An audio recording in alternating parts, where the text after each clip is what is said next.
اعوذ باللہ من الشیطان الرجیم بسم اللہ الرحمن الرحیم۔ سورہ البقرہ آیت نمبر 55 اور 56۔ وَإِذْ قُلْتُمْ يَا مُوسَىٰ لَن نُّؤْمِنَ لَكَ حَتَّىٰ نَرَى اللَّهَ جَهْرَةً فَأَخَذَتْكُمُ الصَّاعِقَةُ وَأَنتُمْ تَنظُرُونَ۔ یاد کرو جب تم نے موسیٰ سے کہا تھا کہ ہم تمہارے کہنے کا ہرگز یقین نہ کریں گے جب تک کہ اپنی آنکھوں سے علانیہ خدا کو تم سے کلام کرتے ہوئے نہ دیکھ لیں۔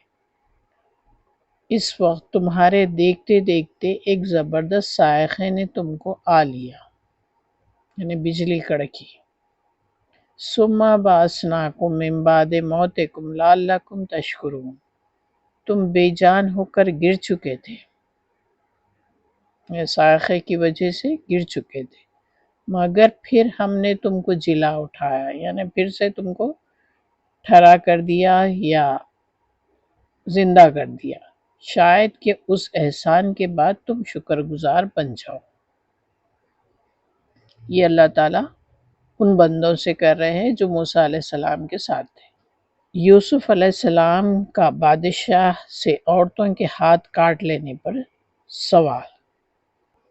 اس پر بادشاہ نے ان عورتوں سے دریافت کیا، تمہارا کیا تجربہ ہے اس وقت کا جب تم نے یوسف کو رجھانے کی کوشش کی تھی؟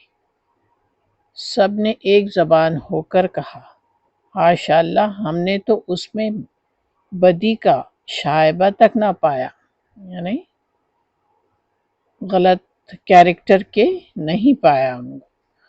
عزیز کی بیوی بول اٹھی، اب حق کھل چکا ہے، وہ میں ہی تھی جس نے اس کو پھسلانے کی کوشش کی تھی، بے شک وہ بالکل سچا ہے۔ یوسف علیہ السلام نے کہا، اس سے میری غرض یہ تھی کہ عزیز یہ جان لے کہ میں نے درپردہ اس کی خیانت نہیں کی، یعنی اس کی بیوی کے ساتھ کوئی غلط سلوک میں نے نہیں کیا، اور یہ کہ جو خیانت کرتے ہیں ان کی چالوں کو اللہ کامیابی کی راہ پر نہیں لگاتا۔ میں کچھ اپنے نفس کی برات نہیں کر رہا ہوں، نفس تو بدی پر اکساتا ہے، الا یہ کہ کسی پر میرے رب کی رحمت ہو، بے شک میرا رب بڑا غفور و رحیم ہے۔ اللہ تعالیٰ کی تعریف کر رہے ہیں یوسف علیہ السلام۔ بادشاہ نے کہا، انہیں میرے پاس لاؤ تاکہ میں ان کو اپنے لیے مخصوص کر لوں۔ یوسف علیہ السلام کی یہ باتیں سننے کے بعد بادشاہ اپنے درباریوں سے بولے کہ یوسف علیہ السلام کو میرے پاس قید سے نکال کر لا لو۔ جب یوسف علیہ السلام نے اس سے گفتگو کی تو اس نے کہا، یعنی بادشاہ نے کہا، اب آپ ہمارے ہاں قدر و منزلت رکھتے ہیں، یعنی آپ کی عزت بہت ہے اور آپ کی امانت پر پورا بھروسہ ہے۔ یوسف علیہ السلام نے کہا، ملک کے خزانے میرے سپرد کیجیے، یعنی جو بھی آپ کے خزانے ہیں وہ میرے حوالے کر دیجیے، اس کو میں سنبھالوں گا۔ میں حفاظت کرنے والا بھی ہوں اور علم بھی رکھتا ہوں۔ اس طرح ہم نے اس سرزمین میں یوسف علیہ السلام کے اقتدار کی راہ ہموار کی۔ یہ اللہ تعالیٰ فرما رہے ہیں کہ اس طریقے سے یوسف علیہ السلام کو وہاں پر حکومت کرنے کی یا لیڈرشپ کرنے کی راہ ہموار کر دی۔ وہ مختار تھا کہ اس میں جہاں چاہے اپنی جگہ بنائے۔ ہم اپنی رحمت سے جس کو چاہتے ہیں نوازتے ہیں۔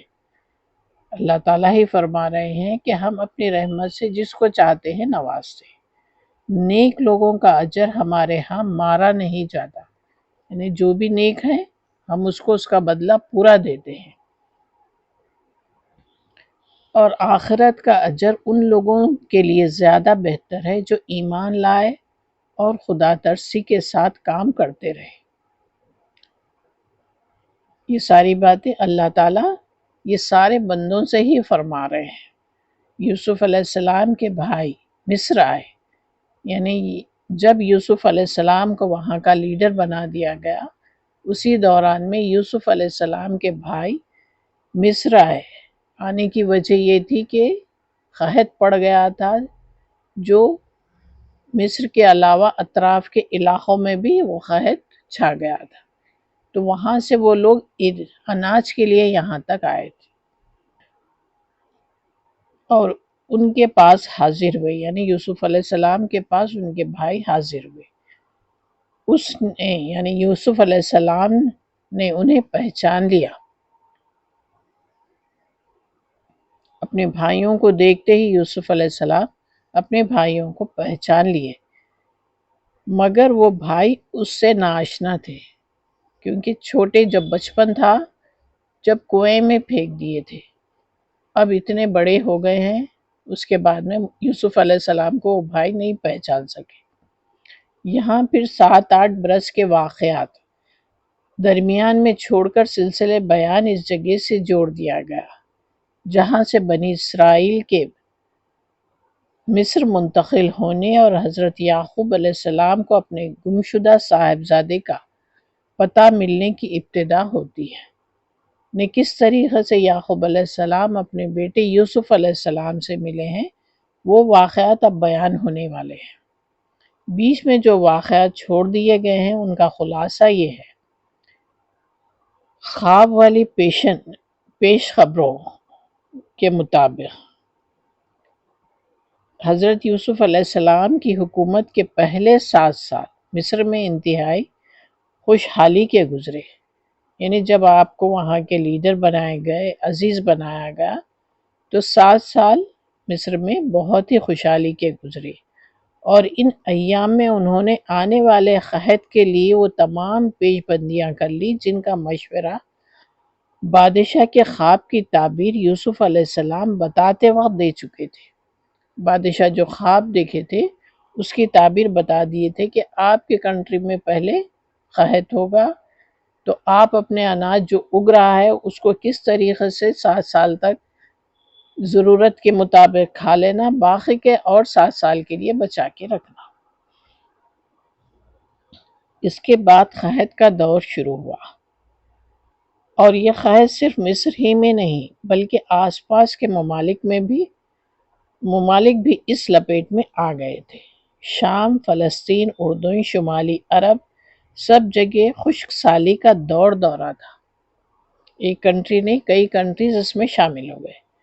ان حالات میں حضرت یوسف علیہ السلام کے دانشمندانہ انتظام کی بدولت صرف مصر ہی وہ ملک تھا جہاں قحط کے باوجود غلہ افراط میں موجود تھا، یعنی پہلے سے ہی پلاننگ تھی آپ کی، وہ پلاننگ کو لے کر چلتے ہوئے دوسرے 7 سال کے لیے بھی اناج باقی تھا، اس لیے پڑوس کے ممالک غلہ حاصل کرنے کے لیے مصر کی طرف رجوع ہوئے۔ یہی موقع تھا جب فلسطین سے حضرت یوسف علیہ السلام کے بھائی غلہ خریدنے کے لیے پہنچے، یعنی بھائیوں کے یہاں آنے کی وجہ غلے کی خریداری تھی۔ اسی لیے یوسف علیہ السلام کے بھائیوں کو اجازت نامہ حاصل کرنے کے لیے پرمیشن لینے کے لیے یوسف علیہ السلام سے ملاقات کی ضرورت پیش آئی، جو آج کے دور میں بھی ہوتا ہے، کسی بھی کنٹری پہ جاؤ پرمیشن لینا پڑتا ہے۔ اسی طریقے سے اس زمانے کا جو بھی قانون تھا اس کے مطابق جو اصل لیڈر رہتے ہیں ان سے ملنا ضروری تھا۔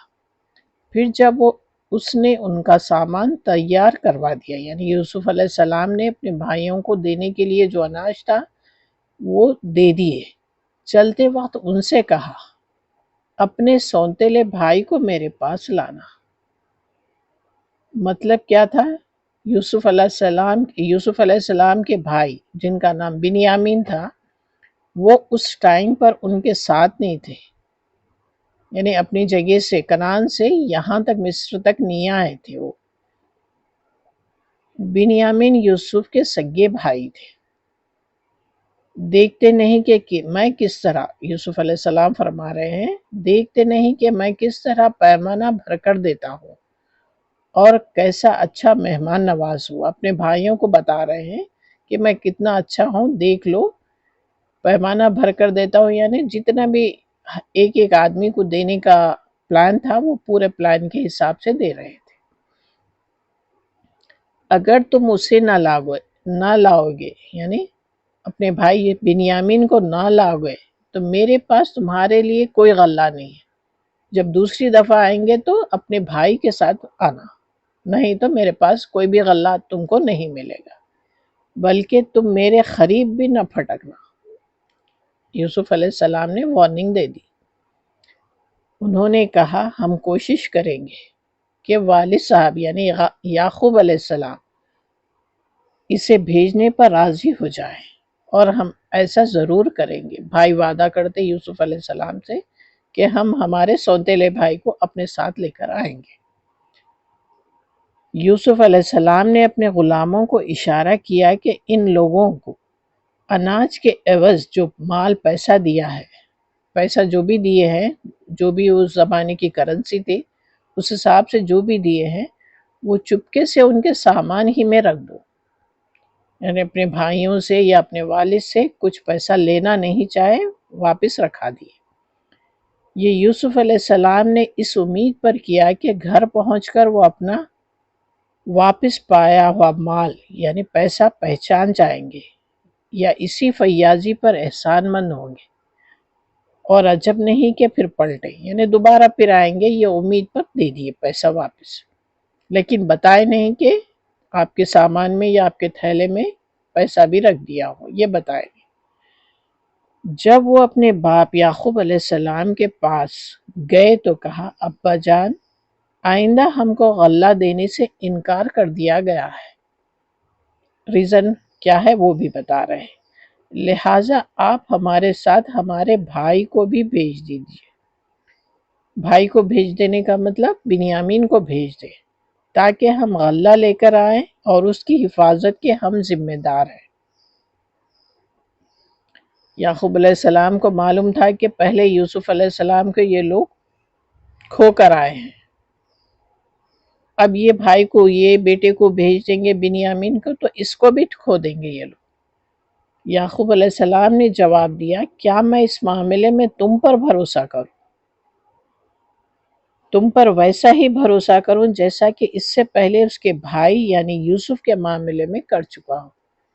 پہلے بھی یوسف کو بھیجتے وقت میں مطمئن نہیں تھا، لیکن بھیج دیا تو تم لوگ اس کو کھو کر آ گئے، اب پھر اس کو بھیجوں گا تو کیا ہوگا، یہ ڈر یعقوب علیہ السلام کے دل میں تھا۔ اللہ ہی بہتر محافظ ہے اور وہ سب سے بڑھ کر رحم فرمانے والا ہے۔ یہ الفاظ یوسف علیہ السلام کے۔ پھر جب انہوں نے اپنا سامان کھولا تو دیکھا کہ بھائیوں نے جب اپنا سامان کھولا تو دیکھا کہ ان کا مال بھی یعنی ان کا پیسہ بھی انہیں واپس کر دیا گیا ہے۔ یہ دیکھ کر وہ پکار اٹھے، اپنے ابا جان کو پکار کر بولنے لگے ابا جان اور ہمیں کیا چاہیے، دیکھیے یہ ہمارا مال بھی ہمیں واپس دے دیا گیا ہے، لیکن ریزن نہیں سمجھے کہ یہ کون دیا ہے۔ یہ دینے والے خود ان کے بھائی ہیں یوسف علیہ السلام۔ بس اب ہم جائیں گے اور اہل و عیال کے لیے غلہ لے کر آئیں گے، اپنے بھائی کی حفاظت بھی کریں گے اور زیادہ حصہ اور بھی لے کر آئیں گے۔ اتنے غلے کا اضافہ آسانی کے ساتھ ہو جائے گا۔ یہ اپنے باپ کو دلاسا دیتے ہوئے یہ بیٹے بول رہے ہیں جو کہ اس سے پہلے غلطی کر چکے ہیں۔ آگے کا واقعہ میں نیکسٹ ٹائم انشاءاللہ بولوں گی۔ اللہ حافظ۔